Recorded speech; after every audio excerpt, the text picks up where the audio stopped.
Assalamualaikum warahmatullahi wabarakatuh. Halo teman-teman semuanya, kembali lagi di podcast Likan Seroja episode 3. Sebelumnya, izinkan saya untuk perkenalkan diri, saya Fitra sebagai podcaster yang akan membersamai kalian selama podcast ini berlangsung.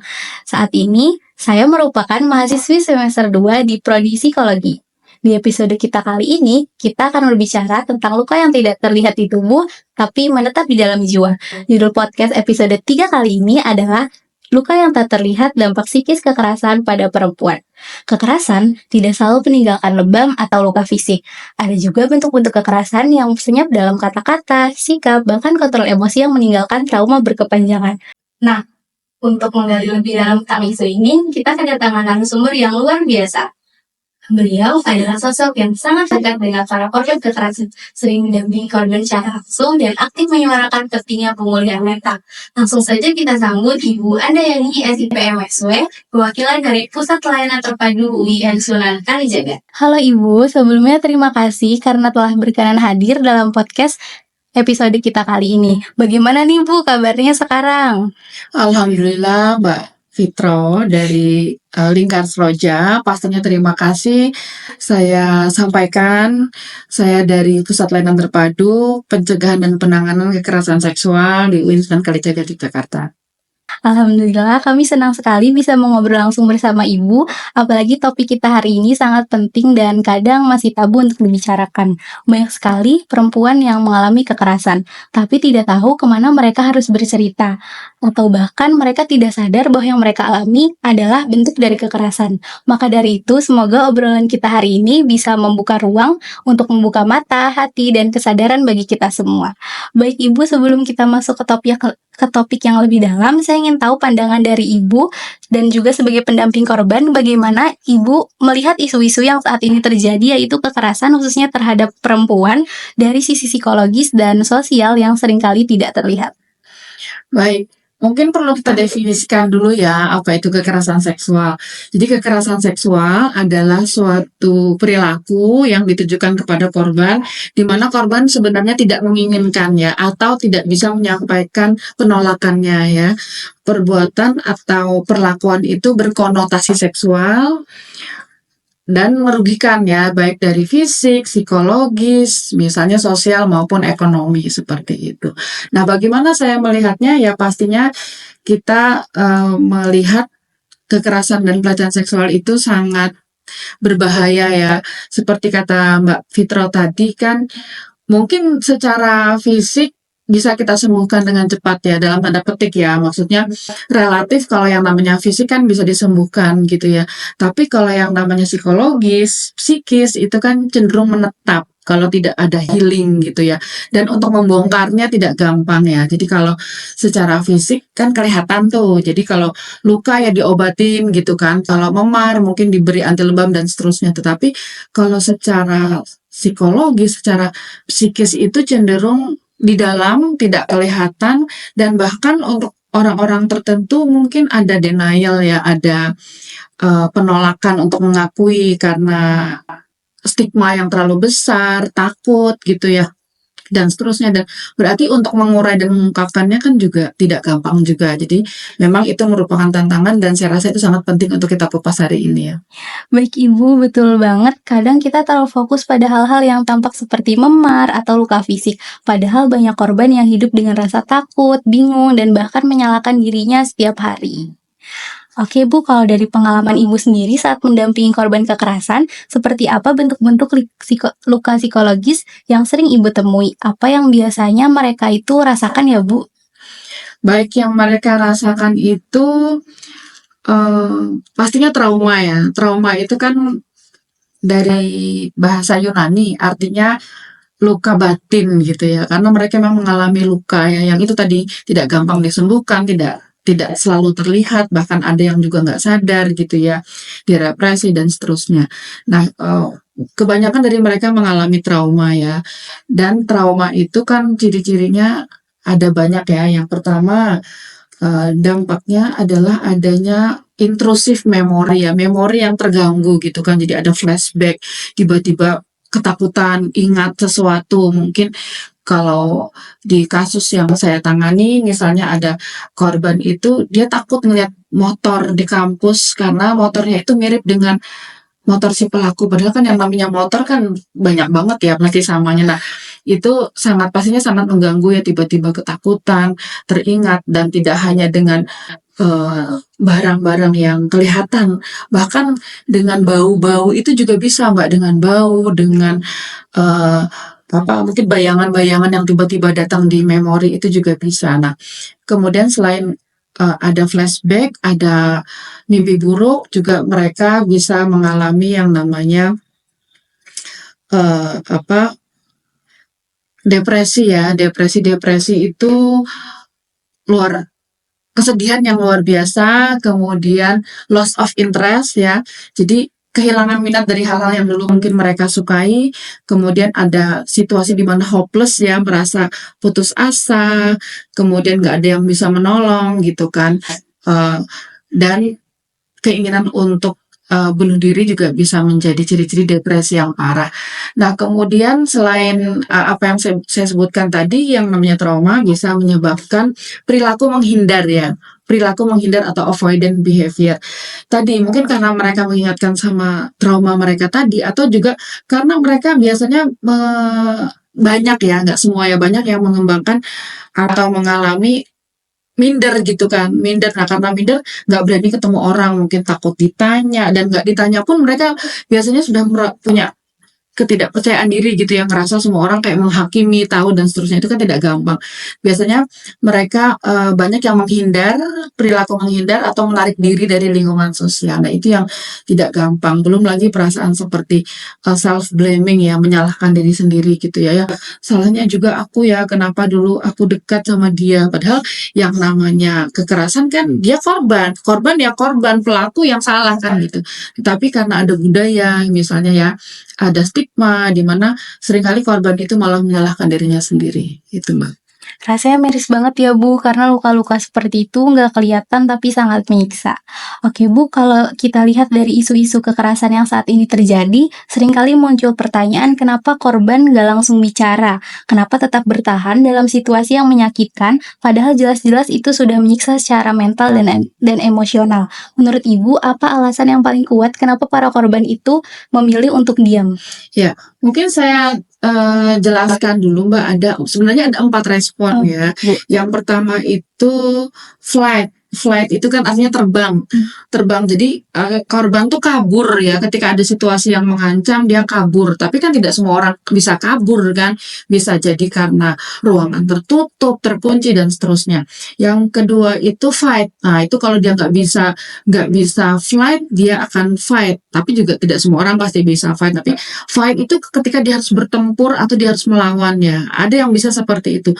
Tetapi ada juga yang misalnya dia itu fight, freeze. Nge-freeze itu apa sih Mbak? Artinya membeku. Jadi konon memang manusia itu bisa seperti itu, kayak kita aja ya. Misalnya kayak saya, tiba-tiba dibully orang, itu kan kadang-kadang speechless karena kita memang tidak terlatih untuk bisa respon. Nah, bukan salah kita kan, nggak semua kita itu terlatih untuk bisa merespon secara spontan terhadap perlakuan tidak menyenangkan, kan nggak semua orang terlatih. Nah, jadi bisa kita itu nge-freeze. Nah, itu yang seringkali kadang ada stigma-stigma negatif ya terhadap korban. Kok nggak ngelawan aja, kok nggak teriak, berarti suka dong. Ya nggak kayak gitu, kita nggak tahu kan, mungkin dia menghadapi orang yang besar, atau dia memang karena kaget. Kita aja kalau dibully orang nggak bisa ngomong, speechless kan, saya sendiri kayak gitu ya. Jadi apalagi mungkin yang memang dia mungkin kaget, misalnya dibuat situasi yang memang dia dipegang atau seterusnya, atau kalaupun mungkin tidak sampai dipegang pun mungkin dia sudah shock gitu ya. Nah, jadi shock berat itu bisa nge-freeze. Nah, kemudian yang keempat itu ada namanya fawn ya. Fawn itu dalam bahasa Inggris artinya itu menjilat, tetapi mungkin seperti orang people pleaser. People pleaser tahu ya Mbak. Jadi ada situasi di mana dia harus seolah-olah dia nggak apa-apa gitu loh. Bisa jadi karena relasi kuasa yang terlalu berat, atau saking bingungnya ya, misalnya dia anak-anak mengalami pelecehan kan, dia bingung, takut misalnya mendapatkan pelecehan dari ayah tiri, seterusnya akhirnya dia udah nggak apa-apa gitu loh Mbak. Atau terpaksa dia kayak seolah-olah atau mungkin saking ketakutannya ya, ada ya situasi di mana korban itu saking kalau dia ngelawan, dia takut dibunuh, akhirnya dia, ya udah terpaksa seperti menerima gitu, seolah-olah kayak dia senang-senang, dia nggak senang tadi mengalami luka batin. Nah, jadi kalau melihat dari 4 respon seseorang dalam situasi bahaya, sebenarnya, mungkin banget ya korban kekerasan itu untuk tadi yang entah nge-freeze, entah tadi yang dia tuh fawn itu dia, seperti menjilat, tidak tidak merasa biasa-biasa saja atau seolah kayak menerima. Karena memang situasinya yang pastinya juga sangat menakutkan, membuat shock atau ada relasi kuasa, di mana dia nggak bisa ngelawan gitu, Mbak. Baik, Bu. Iya. Oke, Bu, akhir-akhir ini juga mulai banyak kasus kekerasan yang terjadi secara digital. Salah satunya adalah sextortion, di mana pelaku memeras korban dengan foto atau video pribadi yang didapat dengan paksaan atau manipulasi. Menurut Ibu, apa yang membuat korban sextortion itu rentan untuk diam? Apakah alasannya masih sama seperti tadi ya, Bu? Baik, kita pakai yang spesifik aja ya. Spesifik sextortion gitu kan. Walaupun mungkin nanti pastinya ada overlap-nya atau ada kesamaannya dengan yang secara umum tadi, kenapa korban diam ya pasti ada stigma dan seterusnya. Nah, sextortion kan tadi seperti yang kata Mbak Fitro adalah pemerasan atau ancaman yang dilakukan oleh pelaku terhadap korban karena pelaku ini memiliki konten vulgar gitu kan. Tapi sebagai catatannya, konten vulgar ini bisa jadi original gitu kan, memang betul ada rekaman misalnya atau ada foto video yang vulgar gitu ya, atau bisa jadi ada manipulasi ya, mungkin wajahnya adalah si korban tapi badan tubuhnya yang konten pornografi tadi adalah hasil rekayasa, itu bisa jadi seperti itu. Nah, kenapa diam? Ya karena pasti orang takut kan Mbak, yang namanya sudah mau diviralkan itu bagaimana dia bisa menghadapi tekanan dari masyarakat ya. Jadi walaupun mungkin ya sebelum kita memahami bagaimana sifat digital, kalau sekarang mungkin kita sudah cukup paham kan, tapi dulu sebelum kita berada di dalam situasi yang kita sangat terdigitalisasi, kayak saya sendiri kan, ya saya pikir yang namanya kekerasan seksual itu ya yang ngefek banget atau yang berdampak negatif banget itu ya yang langsung kontak fisik gitu kan, diperkosa dan seterusnya. Tapi ternyata enggak Mbak, ternyata walaupun tidak ada sentuhan pun gitu ya, tetapi bahkan seringkali yang namanya kekerasan seksual secara digital, sextortion itu dampaknya dalam tanda petik lebih merusak. Karena apa? Karena yang namanya sudah viral, itu kan seumur hidup ya, ibaratnya gitu ya, seumur hidup terekam di media sosial itu dan nggak bisa dihilangkan ya, jejak digital itu selalu ada. Mungkin bisa dihilangkan di HP kita, tapi di HP orang kan belum tentu. Belum lagi mungkin di servernya dan seterusnya ya.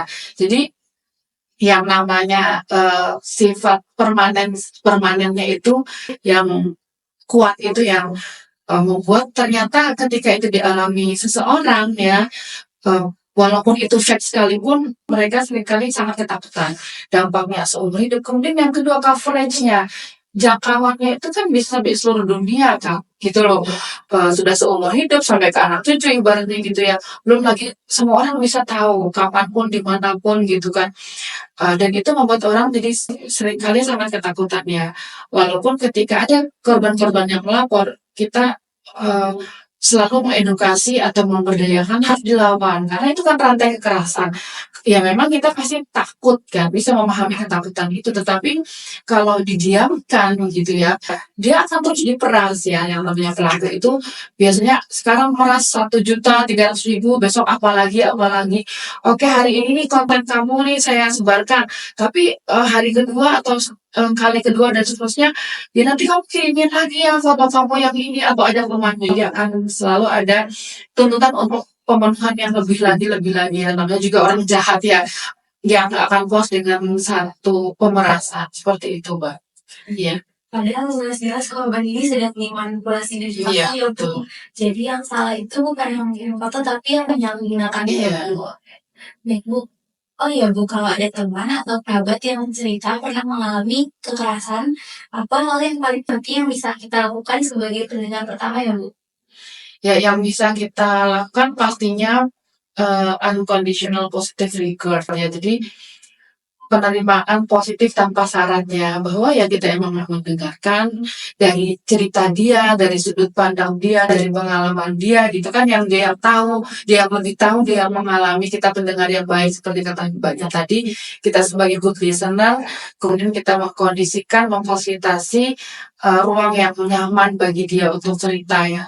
Karena untuk cerita aja sudah effortnya udah luar biasa Kak ya.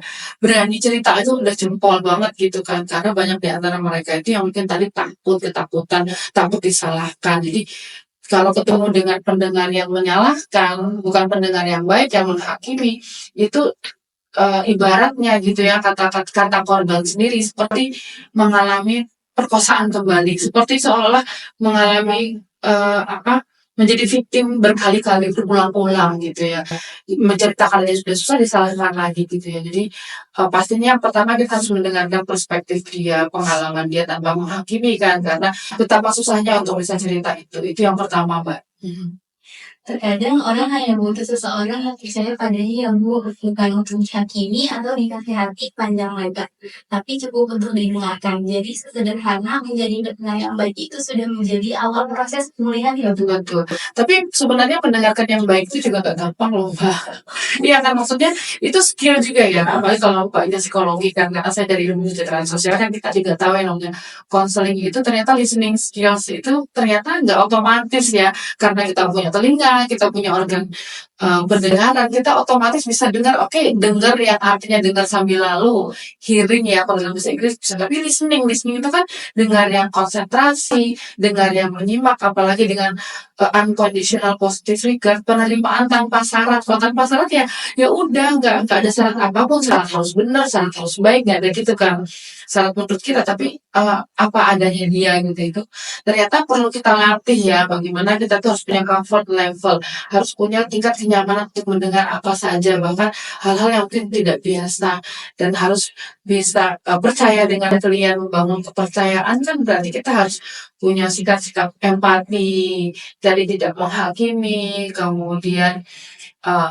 siap mendengarkan apa adanya, totalitas untuk klien, tidak banyak misalnya gerakan-gerakan yang mendistraksi, kayak kita terdistract lihat handphone segala macam, itu ternyata perlu latihan gitu ya. Dan sedikit saja ketika ada mungkin cara pandang kita negatif, itu pasti kelihatan ya Mbak. Jadi saya itu punya pandangan yang kurang positif, biasanya akan kelihatan dari cara senyum saya yang mungkin nggak tulus gitu kan, orang bisa merasakan. Apalagi klien itu kan sangat sensitif Mbak. Orang yang punya masalah itu sensitif.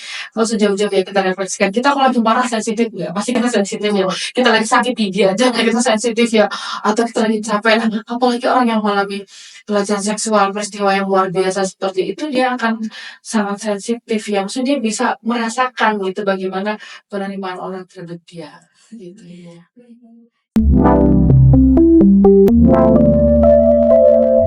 Sebagai sama manusia, sebagai teman, dan sebagian bagian dari lingkungan yang lebih besar, kita harus mulai menjadi ruang yang aman untuk orang lain. Bukan menjadi penyelamat, tapi cukup menjadi pendengar yang tidak menghakimi. Kadang itu saja sudah sangat cukup untuk membantu seseorang bertahan. Dan kalau kamu butuh didengarkan, ingat bahwa kamu tidak sendirian. PIKM juga menyediakan layanan konseling dan ruang yang aman yang bisa kamu akses kapanpun kamu butuh teman cerita.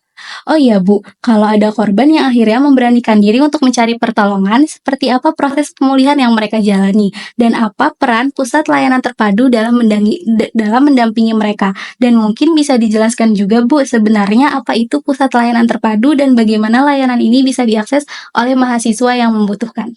Baik, jadi kalau ada orang yang melapor, pastinya akan kita tanya dulu ya, apakah memang dia butuh konseling, karena tidak semua Mbak yang datang itu dia membutuhkan pemulihan psikologis.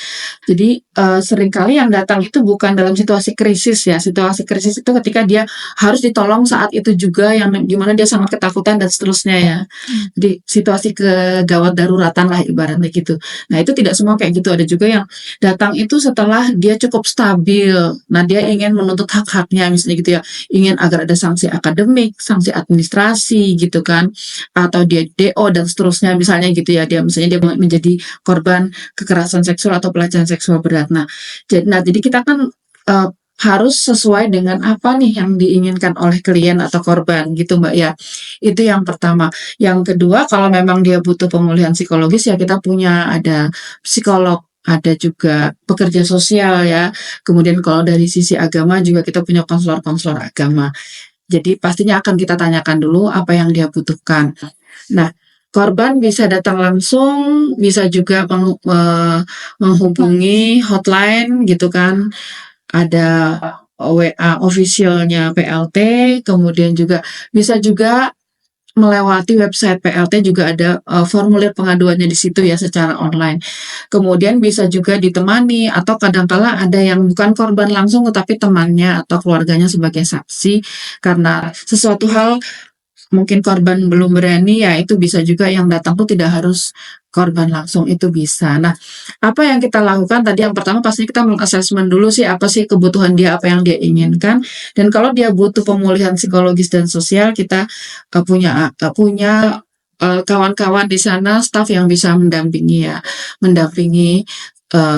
apa yang dia inginkan. Tadi dengan prinsip-prinsip tidak menghakimi ya, tidak menyalahkan, empati, non-diskriminasi, kemudian inklusif. Jadi siapa saja bisa kita bantu ya. Mungkin teman-teman difabel juga bisa ada yang mengalami. Kita prinsipnya seperti itu, iya Mbak.